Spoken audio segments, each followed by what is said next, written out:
మరో బ్రేకింగ్ చూస్తున్నాం. Betting apps లో ఆరోపణలు ఎదుర్కొంటున్న సోషల్ మీడియా ఇన్ఫ్లుయెన్సర్స్ హర్ష సాయితో పాటు మిగిలిన వారిపై ఈడీ కేసు నమోదైంది.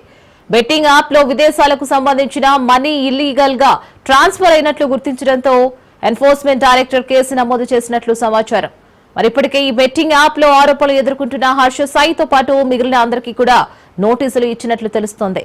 ఇల్లీగల్ మనీ వారికి వచ్చిందని ఇప్పటికే ఈడీ కొంత సమాచారం సేకరించింది. దాని తాలూకు సాక్ష్యాలను సేకరించిన తర్వాత వారిపై ఈడీ కేసులు నమోదు చేసినట్లు తెలుస్తోంది.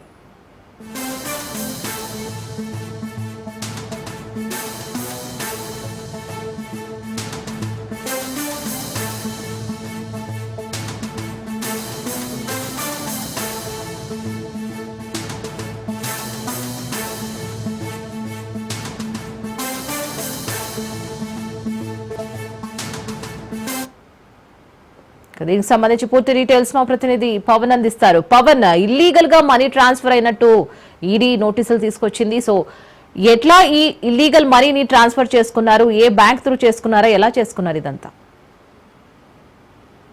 ఈడీ మాత్రము ఇప్పటికే కేసులు కూడా నమోదు చేసింది. ముఖ్యంగా చూస్తే బెట్టింగ్ యాప్స్ పైన కూడా చాలా రోజుల నుంచి కూడా ఆరోపణలు వస్తున్నాయి. ఎందుకంటే బెట్టింగ్ యాప్ల ద్వారా సోషల్ మీడియాలో పూర్తిగా హర్షసాయటువంటి యొక్క ఇన్ఫ్లుయెన్స్ కూడా పూర్తిగా వీరంతా కూడా బెట్టింగ్ యాప్స్ లను ప్రమోట్ చేసి డబ్బులు సంపాదించుకుంటున్నారనేది మాత్రము ఇప్పటికే పోలీసులు కేసు నమోదు చేశారు. నమోదు చేసిన నేపథ్యంలో ఇందులో ఈడీ కూడా ఎంటర్ అయింది.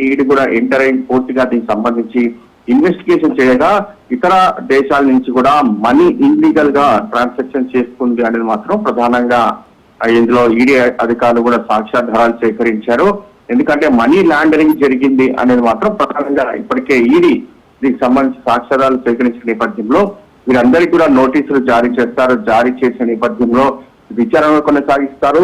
అసలు బెట్టింగ్ యాప్ సంబంధించి ప్రమోషన్ ఎందుకు చేయాల్సి వచ్చింది, డబ్బులు మీరు ఏ దేశంలో ఎవరికి పంపిస్తారు, వారి నుంచి మీరు ఎలా డబ్బులు ఒక మనీ లాండరింగ్ చేస్తున్నారు అనే దానిపైన కూడా ఇప్పటికే దృష్టి కొనసాగించిన ఈడీ మాత్రము త్వరలో దీనికి సంబంధించి నోటీసులు జారీ చేసిన తర్వాత కొంతమందిని అరెస్ట్ చేసే అవకాశం కూడా కనిపిస్తుంది. ఎందుకంటే ఇప్పటికే ఇందులో ఆధారాలు సేకరించిన నేపథ్యంలో ఒక బ్యాంక్ ట్రాన్సాక్షన్ కావచ్చు, అంతేకాకుండా మనీ లాండరింగ్ సంబంధించిన ఆధారాలన్నీ కూడా వారి వద్ద ఇప్పటికే ఉన్నాయి కాబట్టి వాటిని ముందు పెట్టి మరి విచారణ కొనసాగిస్తారు. ఒక విచారణలో మాత్రము వారు సాక్ష్యాలు తారుమారు చేస్తే మాత్రము అరెస్ట్ చేసే అవకాశం కూడా చాలా స్పష్టంగా కనిపిస్తుంది.